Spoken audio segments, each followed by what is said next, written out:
Yo, what up? This your boy MaDrique. Welcome to Soul Music, a place where I gather guys I respect. We talk their journey, we talk sneakers, music, everything dope, man.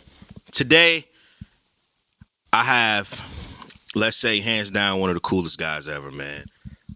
He's a community leader. He's a coach. He'll hit the court and drop 40 on you in like a minute. He even had his own pizza at one time, man. You know what I'm saying? I'm here with the coldest, one of the coldest dudes ever, man. My dog, Poobie.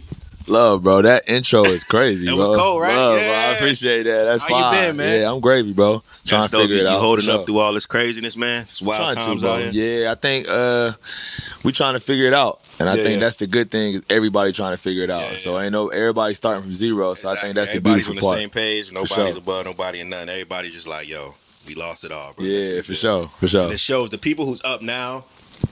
I feel like it shows who was like plotting.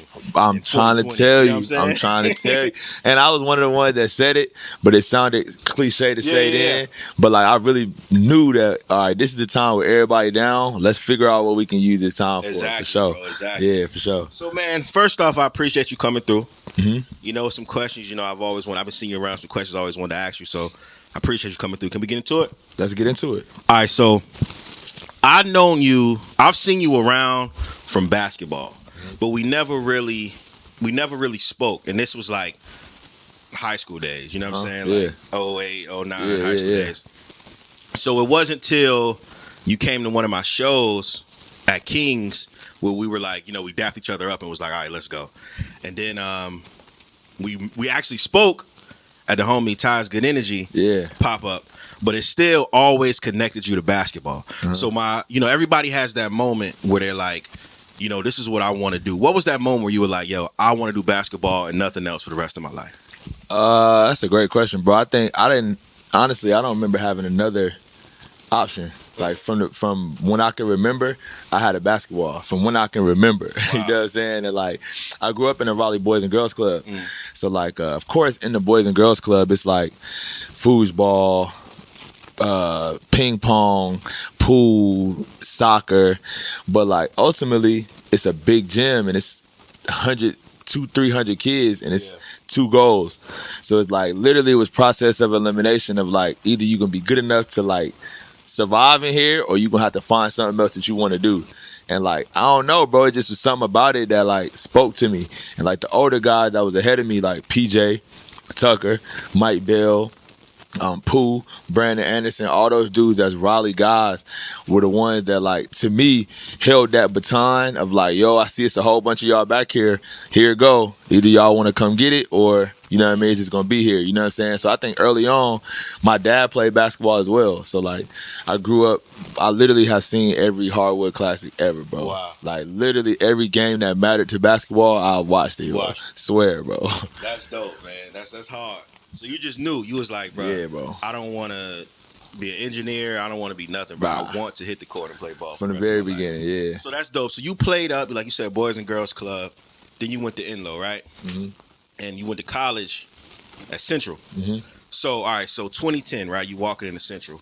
Did you have the mindset that you're going to be like, have the career leading assist? You're going to have the 90 starts. You're gonna be an NCAA Division I team. Did you have that already going in? Like, I'm a killer, or that was a mindset you developed playing the game? First of all, I want to acknowledge that research that you did because that's fire. Those little sprinkles, you know what I'm saying? That's fire. I don't want that to go unnoticed. But nah, bro. To be honest, like going to Central actually wasn't part of the plan. Wow. You know what I'm saying? Like all of my other good friends all went high major, so we all was high major recruits. It was just like we can get back to this later.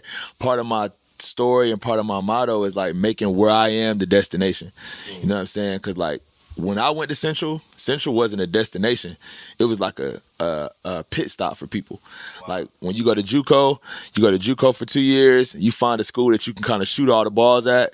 You go to Central, you go to a low major D1, you go to a HBCU, or you go to, which was actually my plan, was to go for a year or two and then transfer into a bigger school. Wow. You know what I mean? Like I had committed to Virginia Commonwealth, VCU, out of high school. And they had some clearinghouse issues, NCAA, whatever. And Lavelle, who is actually the coach there now, was like my mentor. He actually helped me through all my recruiting. It was like, yo, worst case scenario, you can come here for a year, transfer out. I'm like, oh yeah, whatever. I went on a visit.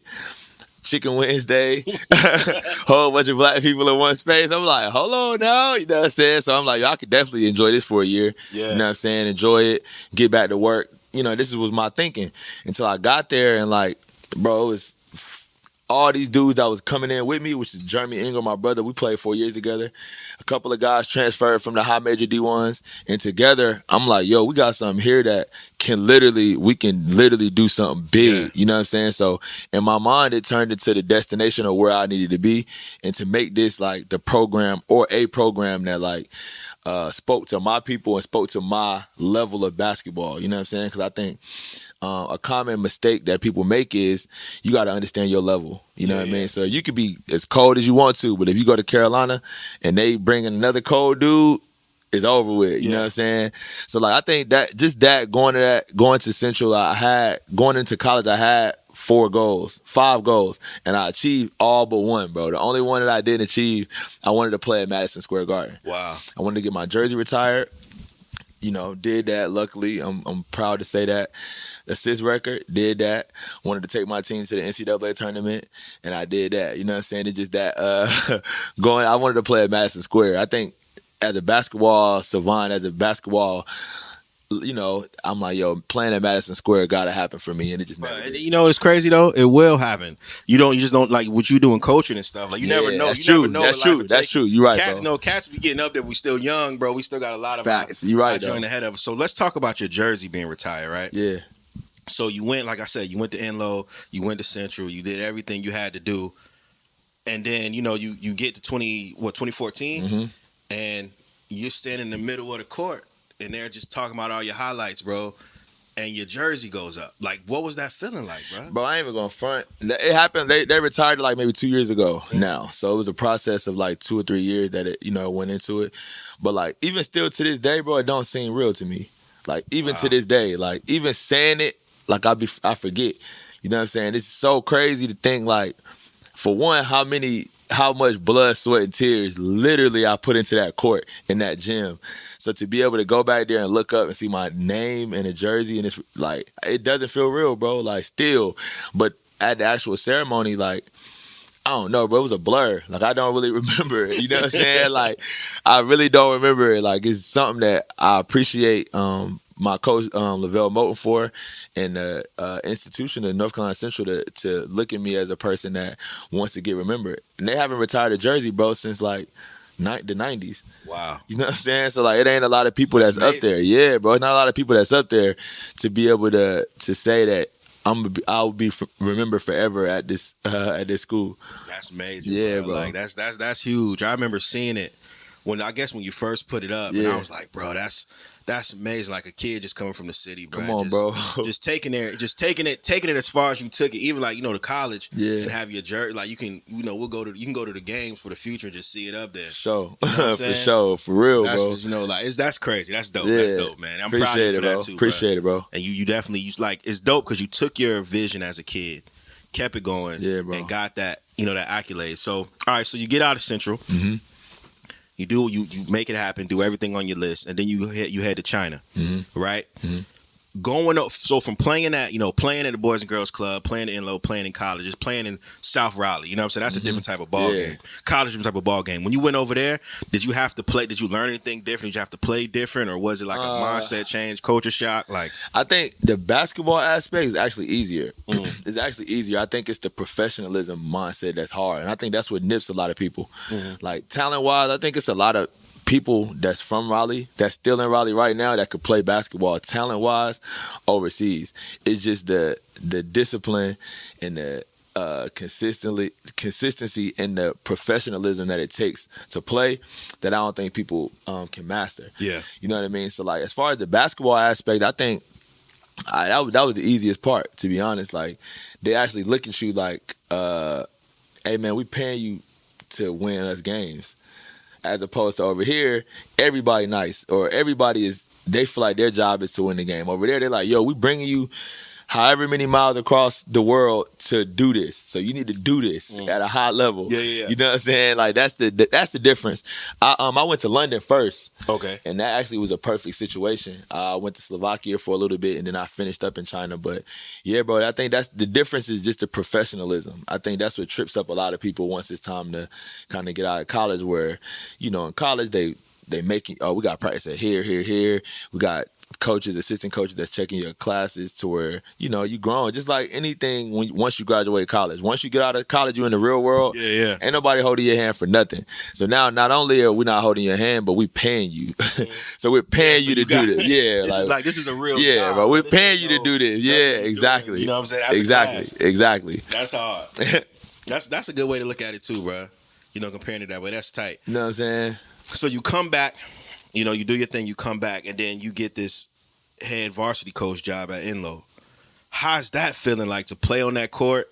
And then, you know, fast forward a few years, and you got to think, bro, we're not too far from high school, bro. You know what I'm saying? So I know you're probably coming in like the cool coach. You know what I'm saying? So how is that to just you leave your alma mater, bro, and you just come there and you're the coach again on a team that you also put blood, sweat, and tears in on that court? You know what I'm saying? Bro, I think now I'm kind of trying to figure out how to do this. You know what I'm saying? Like, I actually wasn't done playing basketball. Like, I feel like, honestly, if I'm being honest, I was at the peak of my powers. Like, I was figuring out how to be nice in basketball. Yeah. You know what I'm saying? And I was coming home, and when I would come back, I would just go to Enloe. Like, I had a relationship with the coach and the AD at Enloe. Like, yo, can I get in for an hour or two? They like, yeah, for sure. So I would come in. I might catch the end of practice. And honestly, bro, just the state of Enloe basketball at that time, I was not happy with it. I'm like, yo, what?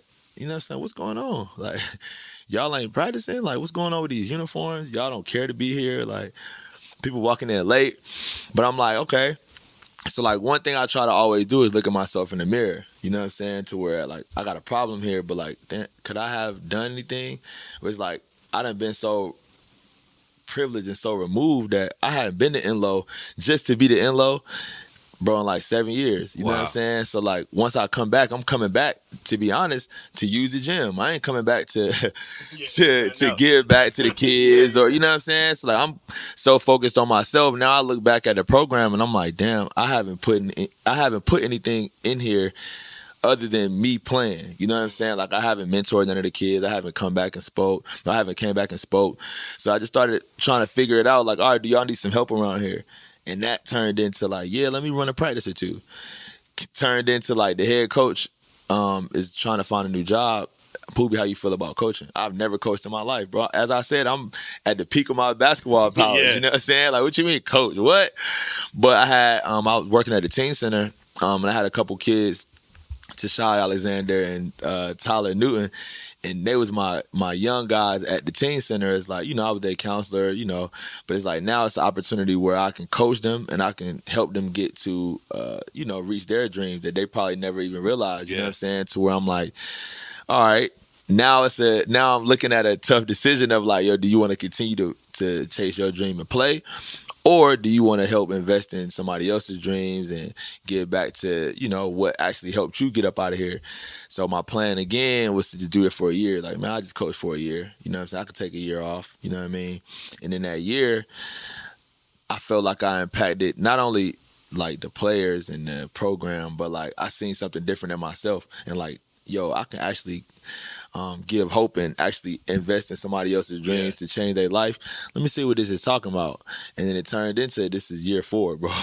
You know what I'm saying? Wow. Like, yeah, bro. It's amazing. We was having that talk off camera. It's amazing where life can take you, right? Crazy, bro. Like, just when you feel like, you know what, man, I'm about to figure this out. I'm at the highlight. I'm about to figure this out. And you end up switching, and that just shows, like, you know, you're put here for different reasons. Yeah, bro. Like, yeah, you can play ball. Maybe ball was a tool for you to help others. You know what I'm saying? And that's so crazy to talk about, like, because, and that's, we was talking about it off camera where I'm like, I've been so basketball, just like I know you've been so, you know what I'm saying, my whole life, that now I kind of found something outside of basketball. Well, I'm still, you know, in basketball, but it allowed me to get into the community. It allowed me to help black businesses. It allowed us to, like, figure out what I wanted to do in terms of, like, things outside of basketball that I fell in love with it to where I look up like, yo, I ain't played basketball in 2 years. You know what I'm saying? That's Like, crazy. dang. Yeah. So that's kind of where I am now, bro. That's hard. Yeah. So let's stay on that topic of helping. Mm-hmm. So you coaching now, you're doing your thing, but you also, that's not the only thing you do. Like, you give back, you mentor kids, you feed the homeless, you just do whatever you can do for your community. So what was that? What sparked that idea to, like, you know what? Yeah, I'm doing this, but my community needs me in a sense. Bro, these are great questions, first of all. But like, I think it goes into I wanted to focus on being more present. Mm-hmm. You know what I'm saying? Like, I think, just like I just said, like, when my jersey got retired, I didn't even, like, I was like, oh, okay, that's fire. What's next? Yeah. Oh, I broke the assist record. That's dope. What's next? Oh, we went to the NCAA tournament. What's next? I'm playing pro ball. What's next? To where I look back and I remember all of those moments, and I don't really remember me embracing those moments and living in those moments. You know what I'm saying? So, like, I'm like, dang, these are all great accomplishments. These are all worldly accomplishments, but I don't remember feeling them. I can look back on them now and have them like, yeah, I'm all-time assist leader. I'm da-da-da-da. But, like, in me breaking that assist record, I remember breaking the record and being like, all right, we got to get a stop next play. You know what I'm saying? Like, oh, who we play next game? Well, what's this focus? And, I mean, of course, that's, a mindset. But, like, I wanted to focus on now being more present. Yeah. And in me being more present, I was able to be ground zero and look around and figure out what do I feel we needed as a people, what did I feel like I wanted to, what spoke to me, and I was starting to find stuff. So, like, everything that, like, you spoke on, like me feeding the homeless or like feeding the community, me throwing these events, me helping businesses, it was me being present and looking around and trying to figure out, where did I see a void? And, like, if I could, how the hell could I help it? Yeah. So, like, everything that's happened in the last, I'd say 3 or 4 years is just me trying to be more present and figuring out, all right, okay, it's a void here. Like, I feel like I know 10, 15 people that got their own business, literally got their own, whether it's skincare, whether it's car detailing, whether it's, you know what I'm saying, a clothing brand, whatever it is. I know so many people that do it to where I'm like, all right, well, shit, if we all knew each other, if we all knew each other's business, you could get your carpet clean, get your car detailed, wash your hair with black product, you know what I'm saying, to where we won't need anybody else. So, like, damn, maybe I can try to be a platform for us all to have businesses. So, like, shit, let me just throw a pop-up. Let me see if we can all invest in each other. You know what I'm saying? It's just, so to answer your question again, it's just being more present is what sparked it. Me trying to look at myself of, like, what's something that I could work on in myself, and it was being more present. Once I tried to focus on being more present, then I sparked a whole bunch of other shit. Like, how can I help? But it's not, do you ever, I know, like, when we be in the moment, we be focused, bro. Like, nothing else matters. But do you ever, like, because even hearing you talk, just playing back in my head, it stopped to think, like, bro, one risk that you took, one thing you decided to do differently helped so many people. Like, think about you hosting an event and a lady who had skincare who probably didn't make no sales that month, but that one choice you made to be like, you know what, I never coached before, I'm gonna do it. Then that sparked, let me be more present. Now she's moving. Right. 80 to 100 sales. Shout out Moisturize Right. You know what I'm saying? Shout out. You know what I'm saying? What's up? You know, I need some of that. You know what I'm saying? Let's link with my boy. We're going to get some. Yeah, for sure. All right, but that's crazy, though, to think about, man. Yeah, bro. I just thought of that while I was talking to you. Fire. All right, so look, man, I'm from the North. Mm-hmm. You know what I'm saying? I grew up on the North Side, went to school, North Side, Millbrook, whatever. So elementary school, middle school, we had no connection to the South Side, bro. You know what I'm saying? Like, I went to Wakefield. Yeah. You know what I'm saying? That's like a whole different joint. So it wasn't until I got to high school where I started seeing the South Side, right? And I noticed, I'm like, bro, they different from us, bro. The way they talk, the way they dress, the way they carry themselves. But one thing that stood out to me, the cats on the South always stick together. Whether it's sun went down, whether it was Apollo Heights, Brad, Maple, whatever, bro. Y'all stuck together, bro. And that's one thing I always loved. So my thing to you is, what is your, because you go hard for South Side. Like, you rep it, bro, like, to the heart. You're one of the many few that rep it and be out there, you know what I'm saying? Yeah. So what is your connection to the South Side, and what do you hold on so tight to it or go so hard for like, what's that reason? Like, what is that? This is a perfect segue to, like, but my actual, like, next branding thing is I am what the ghetto looks like with opportunity. Wow. So like the reason that it means so much to me is like I'm sure we both know people that had all types of talents, all types of abilities, all types of creative juices, but just never got the opportunity. So I feel like now that I'm in that space where I can provide opportunity, I think it's like definitely don't want to lose touch, because I know it's so many young people that with the right opportunity could rock it up out of here. Exactly. You know what I'm saying? That's really what it is, bro. Like I know that early on, or like when I was younger, middle school, high school, like I felt like we kind of knew we was different. We kind of knew that like it ain't too much around here, but if my mom know your mom and your mom go to this barbershop, I can possibly go to that same barbershop. So I think that to unity and togetherness is like, man, if we could just stick together. If I got one, you got one, we got two. Worst case scenario, if I got one, you got one, we got two. You know what I'm saying? If I got two, you got, you know what I'm saying? So I think just a matter of like, I see how I am now, and I'm still kind of learning that I'm like somebody and special and all of that good shit. But like, I think I gotta the more that I embrace it and the more comfortable I am with like understanding that I have influence, the more people I can help. And I think just the opportunity aspect of it and seeing opportunity and providing opportunities and like being on the South and knowing that like with the right opportunity or with an opportunity, somebody gonna get up out of here. That's really it, bro. That's true. That's like your question, your responses are so tight, man. So let's stay on that topic of, you know, kids or people seeing a positive figure.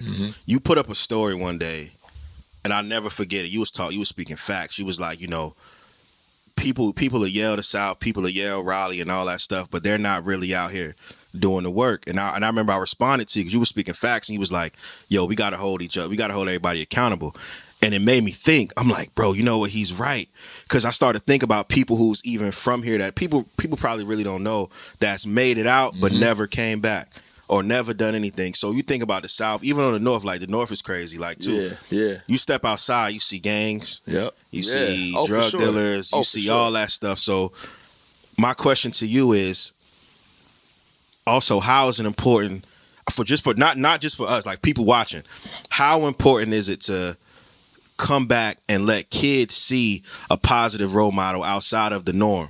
You know what I'm saying? Like somebody like you who has titles, who's, you know, not in trouble, you're just doing something positive. How important is for kids to see? I think representation matters. Representation matters, like way more than we even know. I think like we get caught up in like, once I do this, I'm gonna do that. Once I get this amount of money, once I get this job, once I get this title, once I do this, I'm gonna give back. I'm gonna help this kid. But like, I think we skip over the fact that like a man, and I say this because we men, a man going to a 9-to-5 job, coming home, taking care of his kids is maybe more important than a basketball player, athlete, entrepreneur, rapper doing it. Facts. Because you're going to see way more, or it's way more likely that a child is going to have to get a 9-to-5 job and take care of their kids more often than they will make it to the NBA, make it to the NFL, get a you know what I'm saying? So I think that, and I say that because I know more people that have 9-to-5 jobs than I do making millions of dollars. So I'm saying that in my story to say like you, not him, not them, you know what I'm saying? Whatever it is that you're doing right now, you're successful. So like to show that to a kid that may be on that same path, that may not have those special talents, is so important. You know what I mean? Like, yo, be a representation of whatever it is that you're doing, because that's what you represent. You know what I mean? So like to hide that and be like, but once I get enough money to start my own business, then I'm going to go help the kids. Because then it take away the kid that may not be able to get their own business. You know what I'm saying? Like, so I just think showing your face and being present and representing something is what matters, because on the flip side, when the kids do something wild, we definitely going to condemn them. as a culture, we definitely facts. gonna say that was stupid. We definitely gonna say they shouldn't have did that. We definitely gonna say we can't have nothing. You know what I'm saying? So like in return or before, preventative maintenance is like get out there and just show them like, yo, I gotta go to work after this, and that's cool. You know what I'm saying? That's very fire that you gotta go to work. That's cool. You know what I'm saying? So like I think just that of like holding ourselves accountable. Like man, I haven't done anything in terms of like picking up a young dude. Whether it's even if it's one young dude, if all of us pick up one young dude, we straight. I'm confident in that. You know what I'm saying? We don't have to have a mentoring service where we service 2,000 people. It's just like, yo, just be you, represent what you got going on, and somebody's gonna pick up from it. You know what I'm saying? Like that's just kind of where I'm at with it. It's like it wasn't too many. It's a totally different generation now where like you can be here and not even be here.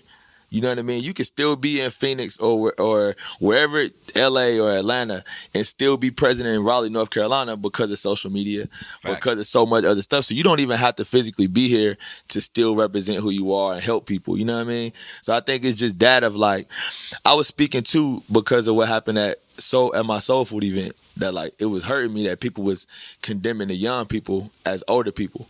Cause I remember when we was young, wild little dudes. Bruh, not to get you off track, I was telling the homie that when I was out there. I was like, yo, if this was 08, come on, bro. We what? wouldn't even have got that far. Dog, you know what I'm saying? Bro, we wouldn't have probably made it past the setup. Come on, bro. You know what I'm saying? You know what I'm saying? So it's crazy. The fact that it went through that whole time, come on, bro, and something happened at the end was a major. I'm like, okay, so right. This bro, 05, 6, 7, 8. Bro, that joint would have not lasted, bro. They got more sense than we give them credit for, bro. Way more, I'm telling you, cause way more. They like, you know what? I ain't gonna mess it up right now, bro. But I got you. Wait till we leave this joint. You know what I'm saying? So that's a good segue. For us to be looking at them crazy, I'm like, yo, bro, because we wouldn't have social media. Come on, bro. We would have got to it. So think about the stuff that we got away with. Come on, bro. You know what I'm saying? So, and for us to say that would definitely make them feel, because when we talk crazy to them, they feel like they ain't shit. Like, oh man, what? But for us, successful black men, to be like, hey, bro, y'all did a good job. We can do better. But woo, I commend y'all for letting it go through. That means something. You know what I'm saying? It's just crazy, bro. Wild, yeah, bro. Like, the young homies is wild because, you know, we're able to see everything. So they're like, oh, right. Yo, these young kids is turned. Nah, dog. Not discredit. Little homies is live out here, but yeah. It looks like that because we're able to see it. Yeah. We're able to see them shooting on live and arguing on live. Back then, bro, we couldn't see none of that. Right. Yeah. Guys was fighting and turned for no reason. Nobody ever seen it. So let's stay on that incident in Soul Food, right? Mm-hmm. So Soul Food, I finally was able to make it out to one. And that was the most beautiful thing I ever seen, bro. Love, bro. It was so many black people, bro. So many talented people, like people you won't even seen. I seen Rolls Royces out there, and I was like, bro, man, this dude, Poobie the man, bro. Love, bro. Like thank you. You the man for being able to keep it going that long, and to just bring. I'm gonna tell you, bro. Me doing music, I see a different side of Raleigh. Mm-hmm. You know, not to be crazy. I just see a different, like the music scene, the type of music I make, it's a whole different genre of Raleigh. Right. So to go out there and see that side of Raleigh and just so many black people, so many people getting together, it was amazing. So my thing is, what started Soul Food, and like let the people know, like who don't know, what is Soul Food? Soul Food is a Juneteenth celebration. It's like a block party to sum it up. Black businesses. Basketball tournament. We had vaccines. We had free haircuts. We had a scavenger hunt. Just food trucks. We had food trucks. We had food on the grill with my uncle cooking. Still said free food. But to be honest, bro, it started 2 years ago. Last year, actually, with the George Floyd incident. So I was out with the protesters. I was out there. I saw you, bro. You was front line. I was out there, bro. And like, again, I like to check myself. And like, I remember being out there, bro, and having a lot of rage. Like me personally. And I'm not even that type of guy. But I remember being out there and like really, really being angry. You know what I'm saying? And a whole bunch of other black people and white people and just people being angry. Yeah. And leaving there feeling like, yo, that's not a good feeling. You know what I'm saying? So, like, I just try to figure out what could I do again? What could I do to fill a void of, like, our community, what's needed, because we was all together in anger. We was all together in protest. Yeah. So I'm like, okay, what can I put together that we could all be together in celebration? You know what I'm saying? And like I started doing my research and thinking, and Juneteenth was coming up, and like I had been celebrating Juneteenth for like maybe 2 years, and like I didn't know nothing about Juneteenth my whole life up until about 2 years ago. Yeah. So like it was something that I felt like we can implement in our community for kids, for the elders. You know what I'm saying? Of like, all right, we got together and we protested. Can we get together and celebrate? Can we all get together and celebrate? So like with that came what last year was the first annual, but what came with soul food was like, and soul food just means like what makes your soul feel good, what feeds your soul. You know what I'm saying? Whether it's a kid's laugh, whether it's your grandma cooking, waking up to your grandma cooking, whether it's a one-on-one game that get a little bit too physical, whether it's a freestyle battle, whatever it is that feeds your soul, that feel good to you, that's what soul food is. So I want everybody that can answer that question to bring what it is. You know what I'm saying? It's like, so, if we all get something to eat, bring what you like. Yeah. So that's really what it is. Like whatever your vibe is, whatever feel good to you, I want you to bring that to the event. That's really what it is though. That's hard, man. I want to tell you, like somebody who's just, out here living in Raleigh, that was a beautiful thing, bro. I appreciate it. Keep going, and it's only going to get bigger and bigger and bigger. You know what I'm saying? Bro. Especially to do it at something like Roberts Park. You know what I'm saying? Yeah. Because I know there was many fights out there back in the day. Yeah, you know bro. Like Come on, wild, bro. wild stuff out there. So to stand out there. Sure. You probably a point you couldn't even go out there without getting, telling a you, fight bro. or whatever. So to be out there for hours and hours and everybody getting along, you seeing basketball games, people moving their product, their black-owned businesses, people eating. It was a great thing, and I'm happy I got to witness it. So, real quick, y'all, next one, fly in, come out, do whatever you got to do, and support my man because he's doing great things. Please. All right, we're gonna switch. We're gonna keep going. We're gonna still stay in the same vein, but switch gears a little bit. So you have a segment, series called "Take the Stairs," which is tight. You know what I'm saying? Like it's tight because I love that title because I believe in that. I believe in taking the time, putting in the work, and doing exactly what you want to do, no matter how long it takes. At the end of the day, you're gonna enjoy. You're gonna be happy with yourself and what you do. Like even doing music, I get a lot of doubters and a lot of people that lost hope. It's like you're taking it. It's taking you forever, bro. You ain't on. But it's like I'm doing what I want to do. Yeah. You know what I'm saying? I'm doing it my way. Yeah. If it take me 30 years, who cares, bro? For sure. I'm content. For sure. You know what I'm saying? For sure. Not content with life. Like I still want more, but it's like I'm okay with the steps that I'm taking. And you take the steps. The end goal, I want ownership. I want to do what I want to do. Exactly, bro. So that I want to say that to let you know that title resonated with me, spoke to home with me because that's what a lot of us cats out here, independent cats, really believe in is taking the stairs. So let's go back. My question about that is, what did it take the stairs start, and what sparked that idea to like get some of your guys and talk about that? I listen and I pay attention as well, and I listen to your intro, and your intro is pretty much the reason. Like it's guys that I know personally that like on the outside, or if you just know them just through social media, or if you know them just through seeing them and you don't really know them, then you think it's all sweet. You know what I'm saying? But once you get to know these people's story and their journey, you realize how human they are. You know what I'm saying? And just how like everybody that you may not know, their story sounds a lot like your story.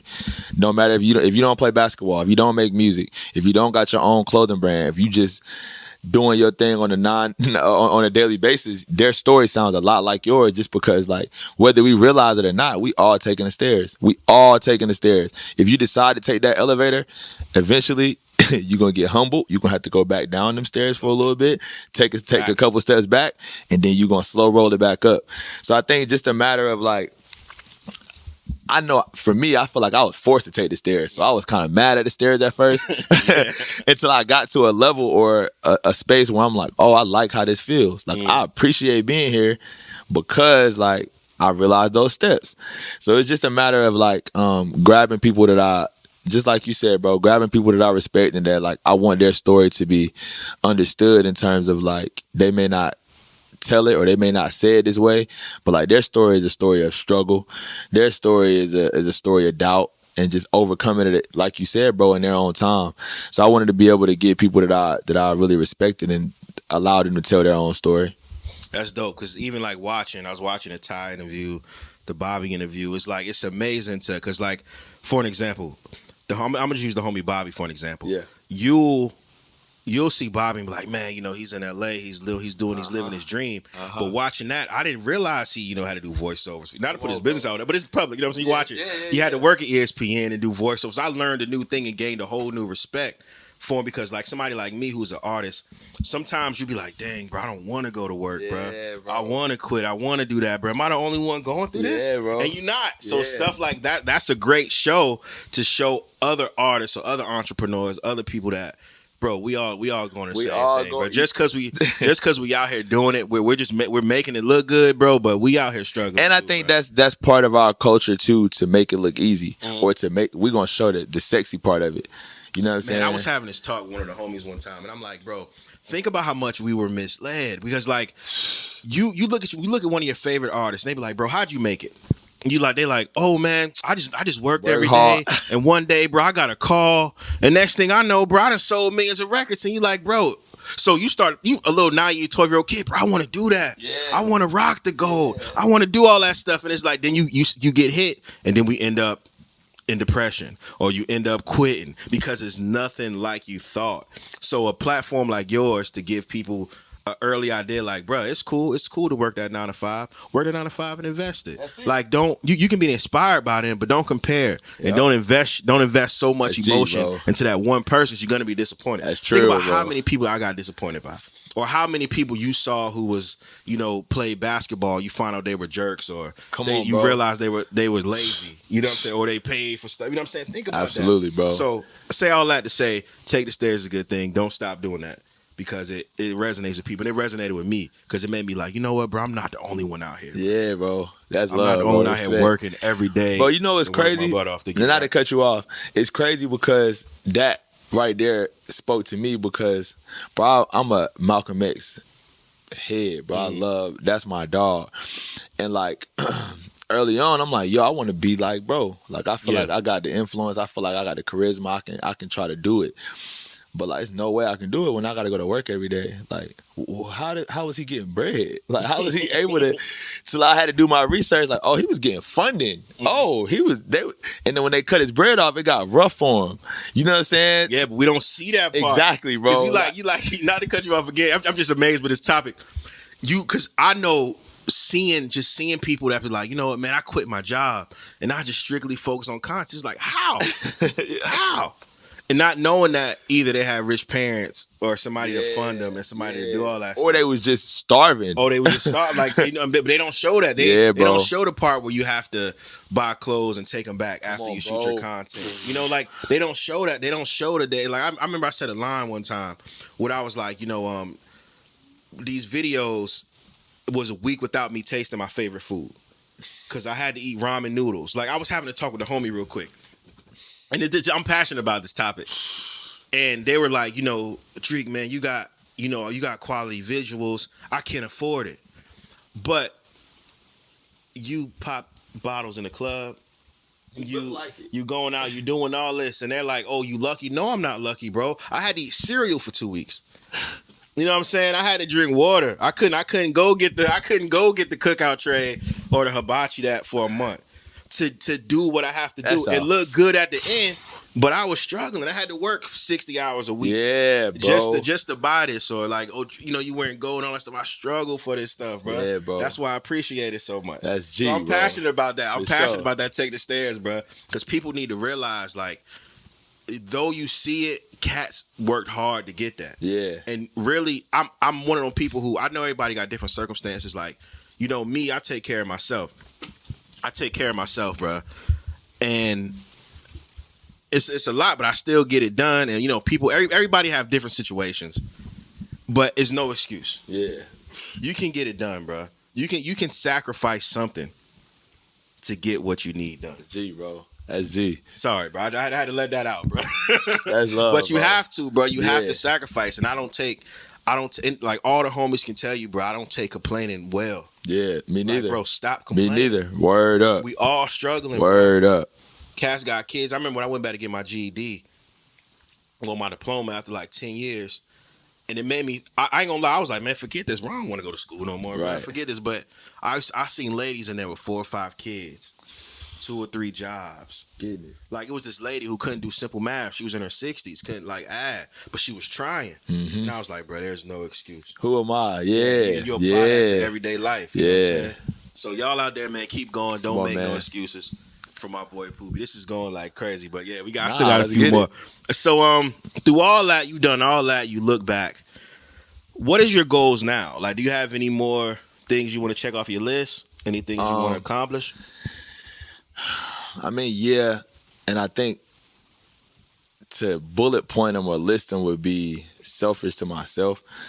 But ultimately, bro, I want to leave everything better than I found it. Like, to be cliche about it. Like, I'm really working to do that. Like, you know what I mean? I'm stepping in some different spaces and some uncomfortable spaces, whether it's politics, whether it's coaching, whether it's community engagement, whatever it is. Like, I've never done any of this. You know what I mean? I'm I don't want to keep saying it, I'm a basketball player. Yeah, nah, you know what I'm saying? Bro, that's who you are. So, like, to be in these different spaces, I want to make sure that once I enter them, when I leave them, whatever, if it's, you know, I wanted to be under my own power, of course, or like, you know, under my own time. But when I leave them, I want them to be better than when I found them. That's it. You know what I'm saying? So when I coach, when I leave, when I'm done coaching, I want our program to be better than when I found it. When I'm into politics and when I'm getting into these city council meetings and meeting these decision makers, I want them to be better. Like, I want them to know that, like, the South Side, particularly, but Raleigh overall, like, we care. Black people in our city, we care. We may not be able to articulate it as good as, or as well as you may be able to, but we care. We give a fuck. We down to do the research to figure out what's what. So when we done, I want them to leave like, whoa. You know what I'm saying? What was that? I just want ultimately for my footprints to be here. So when I'm done, when I'm gone, when I ain't here no more, I want it to be able to, my name to be able to be in them rooms when I'm not here no more. You know what I'm saying? Tight, man. And y'all got a lot of, that's really good. And y'all got a lot of talent on the South, man. A lot of people came out of the South. And like, people probably don't, the world probably don't even know, bro. Like, South, Raleigh, all over, we got a lot of talent out of here. Yeah, so bro. You being like one of the guys who's, I'm going to say it, at the forefront of it, at the forefront of the community stuff, at the forefront of the culture, it's tight. And you got to, like, I believe in you, bro. And you got a long way to go. Not in the sense of, like, a long way is going to take you time. I mean, to a long way to go in accomplishing new things and inspiring new people. Love, bro. And doing new things. Thank you, bro. So, yeah, just keep going, Thank you, bro. For sure. Keep going. All right, let's switch gears. We talked your stats. We talked your community work. Now, let's go to another thing that I enjoy talking about, you know, like as well. Yeah. Sneakers. I love talking about sneakers. All right, now, you're a guy, bro. Like I said, I pay attention. Bro, I've seen you in Dreamers, bro. I've seen you in Travis Scott's. I've seen you in Fives. Today, bro, you got in the Barclays, bro. My boy brung out the Barclays. Just come. He came through stunting on me in the Barclays, bro. No, you ain't talking about. Like, oh man, I'm trying to think of everything that you rocked. I've seen you wearing. You're a sneaker guy. You're a sneaker guy. So my thing is like, what got you into sneakers? I think, bro, because I'm a simple person with a little bit of flair. So I like ultimately my style is like, I like having a simple outfit on, but the flair be my kicks. Yeah. So I think my mom is who I can literally give all the credit to. Like, you know what I'm saying? I can look back at pictures and I had on some crazy shit as a kid. Facts. You know what I'm saying? So like, I think it was just in me to where when I was able to like say what I liked, it was what I was used to wearing. You know what I'm saying? And then like basketball. So like what was cool in basketball or what made sense in basketball as I got older, I'm just like, oh, worst case scenario, I just like Jordans. So then as you get older, everybody like Jordans. So now I'm like, okay, well, what else is fire? Yeah. What else do I like? I think just me wanting to be cool and different at the same time is where I think that my like for the second tier kicks. You know what I'm saying? Like you said off camera, the Pippins. Like everybody like Jordans, but do y'all like Pippins though? You know what I'm saying? Do you like Pippins though? Mm-hmm. You know what I'm saying? J Kids. But yeah, overall though, bro, I think it's my mom. I'll give it to my mom. But the J Kids about to come back out too. I'm low key tight though, bro. I'm low key tight, bro. Bro, I'm not tight about it only because, well, first off, shout out to Mom Dukes. You know what I'm saying? Yeah. Shout out to Mom Dukes, man. I love that too. Because you know I'm gonna get back to the Jason Kidd, but before we knew, moms and them ain't know. They just wanted to get us the shoes we thought was cool, but not realizing they were sent to school stunting. Like, you know what I'm saying? I was going to elementary school in like Cherry 12. Bro, I swear too. Yeah. Not even knowing the Mom Dukes ain't know. She's like, oh, I want my son to have some nice shoes. So shout out to Mom Dukes, man. Talk. But I'm not mad at the Jason Kids, bro. I'm not mad at none of this stuff because it's like we're reliving our childhood. You know what I'm saying? We're getting another chance to do it. Yeah. Now, I am mad about the fact that 2010, if a pair of pennies dropped, they were sitting in the store. Come on, bro.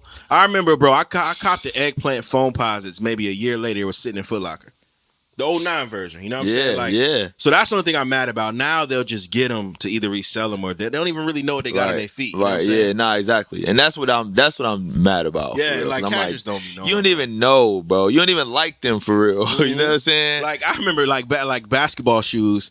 I was like an SB head, bro. Like, that's all I wanted to wear is Nike SBs. And I didn't wear Jordans or nothing for a long time. I got to like 9th grade, and my cousin Majestic, he put me on to the I think it was the Miami Heat pennies.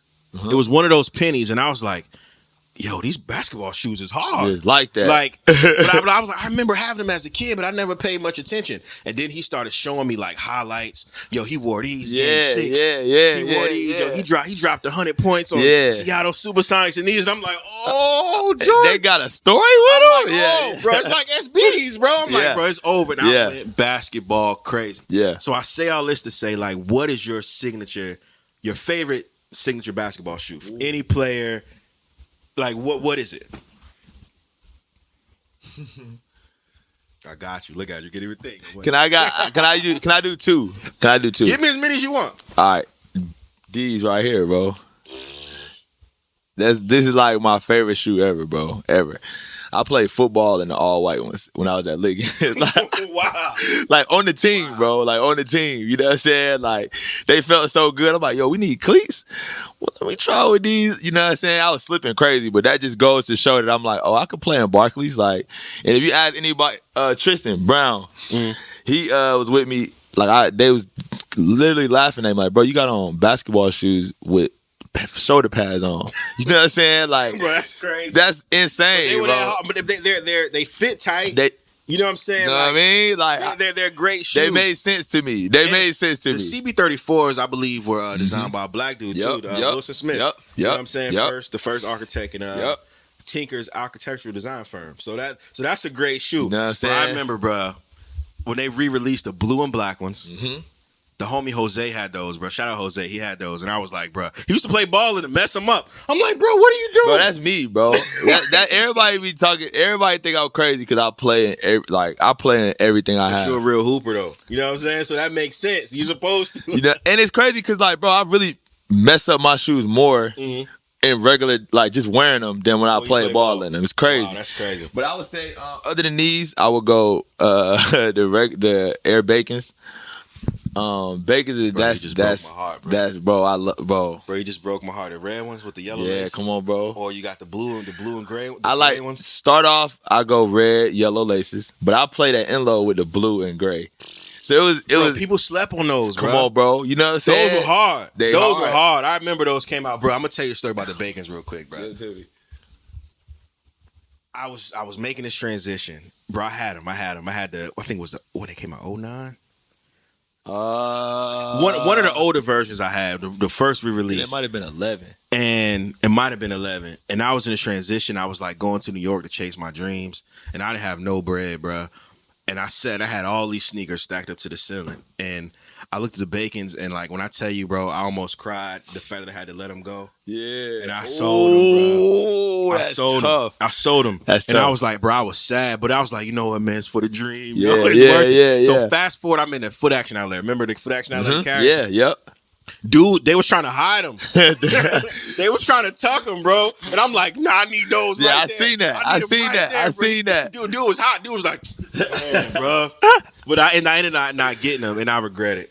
I regret it, but I sold them. But so I said, if I ever see them again, I looked them up a pair. They were like $400. $400, bro. $400. I looked them up the other day. I was like, bro, that's crazy. But if they ever come out again, Nike, please put them back out. Please, them ones. Put them out with the darker red too. Don't do that. Come on, bro. Come on, bright red. I need that dark red like you had in the original, the re-release pair. I need those. I remember my story of them. My first story is, I had them when I was little, of course, but like my first story is I was playing in the summer league. We were just talking about it off camera, and I was playing with PJ Tucker, and the same shit that PJ does right now in the league, he did that in the summer league. He's always done it. PJ different. So he came in with I think he might have had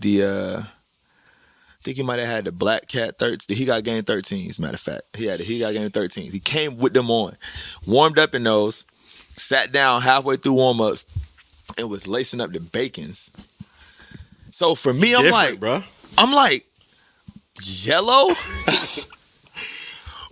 And hooped it and played in the bacon. We won a championship in there. I think I might have been like 17, but like my first year playing, they used to treat me bad. Everything was my fault, but that my first story is like literally seeing him on the sideline during warm-ups, lacing up the bacons with the yellow laces, and I'm like, oh, what? I need them.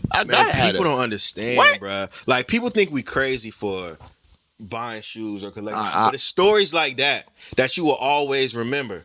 Like when you put yours on and you hit the court and drop 40 on somebody, you be like, bro, PJ wore these. I'm telling you, that's still, and I don't. Maybe that goes into why they my top 5. Maybe aside from how they look, it's but like that. People don't understand that, bro. Sneakers have an emotional connection, bro. I'm telling you, you like, man, I saw, like, I'll never forget. It was this. When I was living in New York, I went to PS 122, and it was this thing called Champions Club, and it was a guy named Mr. Washington, and that was like the first highlight I ever had of like sneakers. Yeah. So like the Jordan 16s, I'll never forget, bro.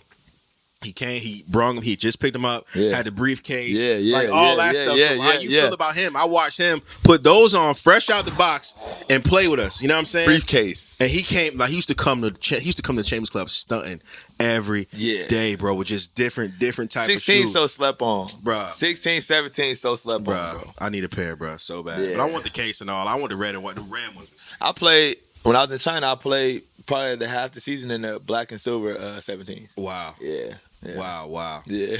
Bro, you different too. Y'all different, bro. Man, you got some. That's crazy, man. See, I like sneaker talk. Yeah. All right, so look.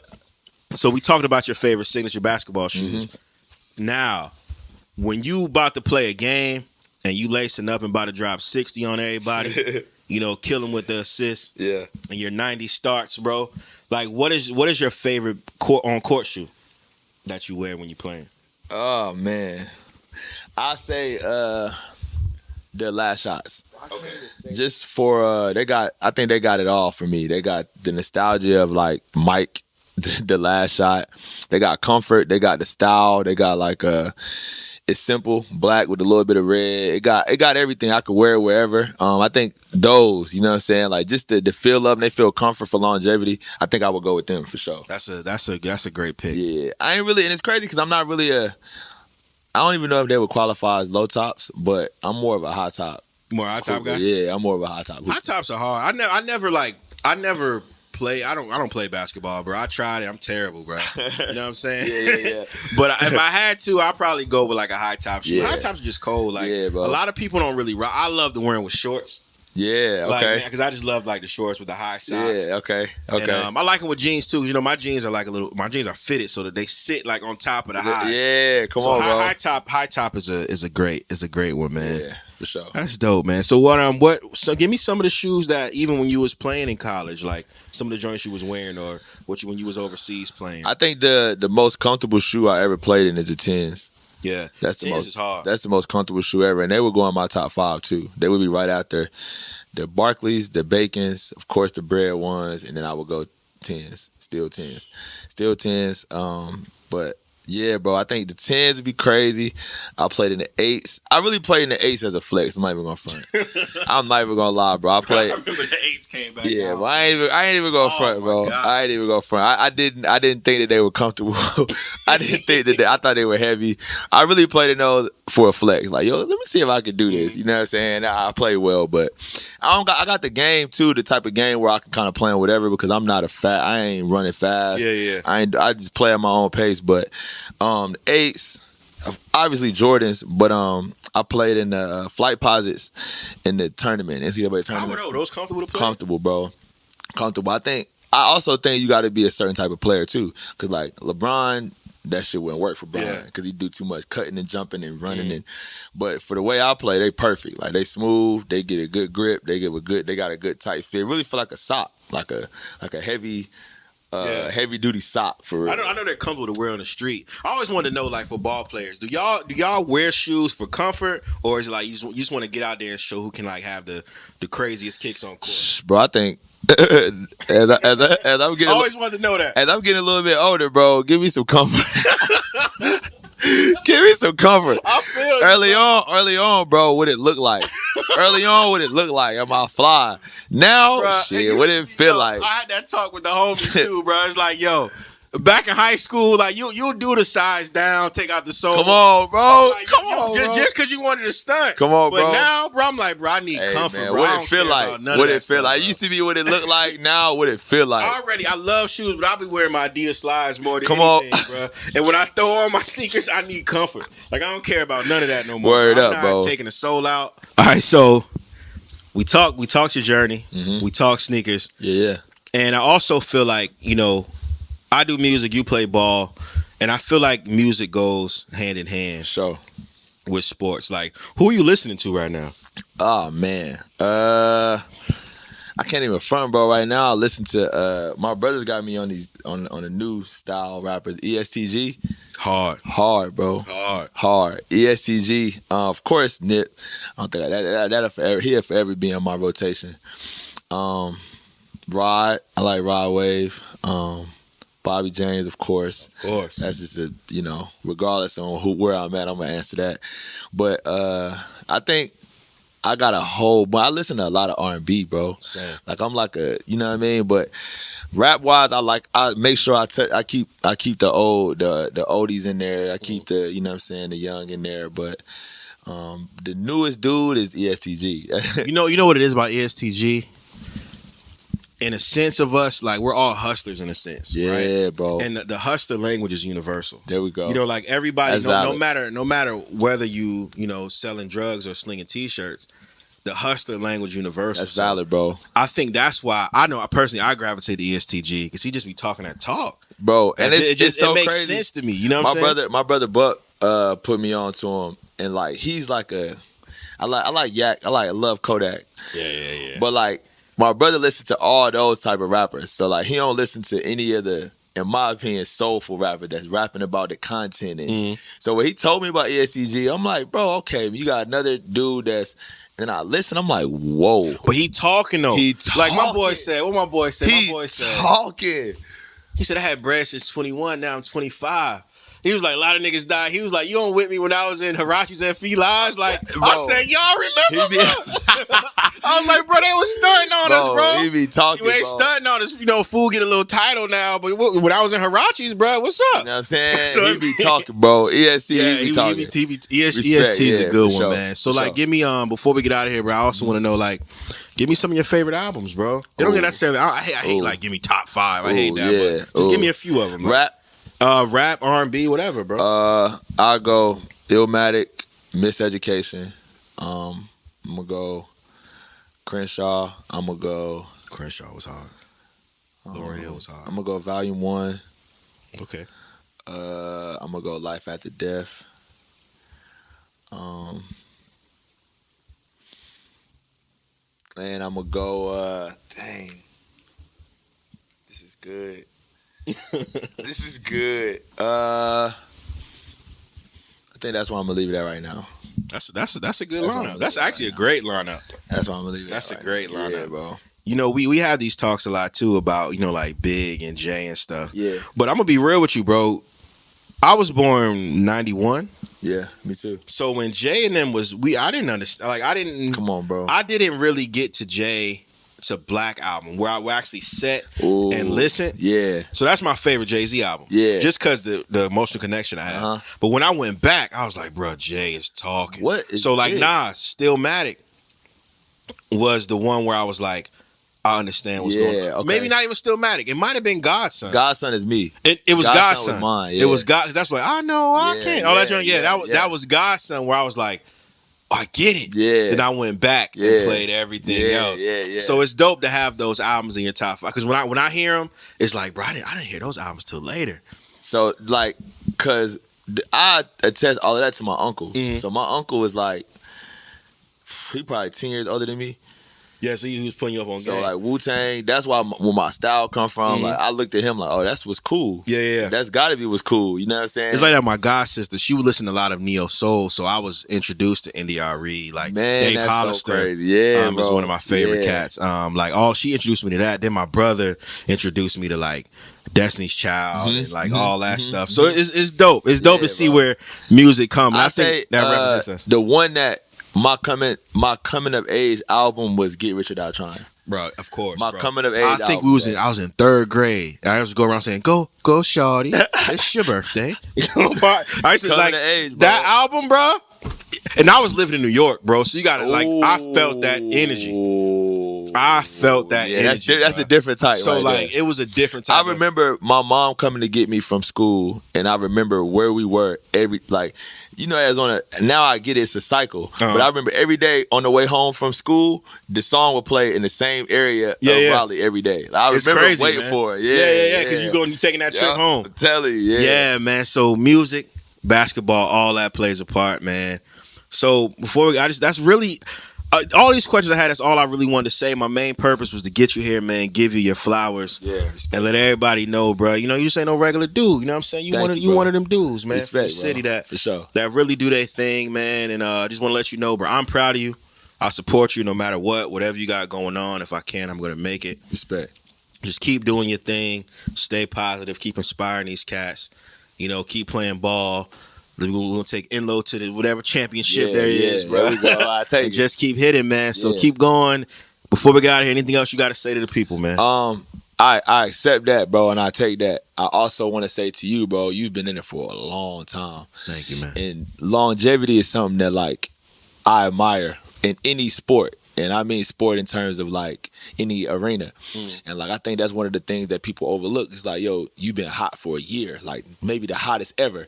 But like as somebody that's been doing it for 10 plus, 12 plus, I've been watching. In this thing, Come on, bro. I've been watching. You know what I'm saying? Shout out to my brother Bobby. Like he told me about you 08, 09. Man, I think shout it's out 09, Bobby, bro. You know what I'm saying? So like just even off the hat, this ain't something that you told me to wear today. Nah. You know what I'm saying? Bro, and I'm real quick, I want people to know that. My boy put that on by himself. I was even like, how did he get it? You know what I'm saying? Like, so that's real. That's you know love. what I'm saying? So like that's something I want to back right with you, bro. Your flowers while we right here, bro. Thank so you, respect, man. for Thank sure. you so much, bro. For sure. Thank you, man. Like Love, I can't bro. tell you enough. Just keep going. Thank you for the support on my end, your end. Shout out you, Bobby. Not a lot of people make it out of here in a positive light. You know what I'm saying? A lot of people gave up. You could have easily, knowing from where you come from, bruh, you could have easily gave up. Or you could have easily you could have became a blood, a crip. For sure. Sold drug. You could have done anything. Yeah. But you decided to stick your course, and it's showing, and you're inspiring a lot of people, bruh. Respect, You, bro. your whole crew, all y'all, man. Shout out Ty Good Energy, Bobby James, all the ball players I see you around, bro. It's inspiration, bro. Love, bro. Love, man. Thank you, bro. So, with that being said, that's my boy Poobie. Make sure y'all like, comment, subscribe, and share. And I see y'all next episode, man. Soul Music. Peace.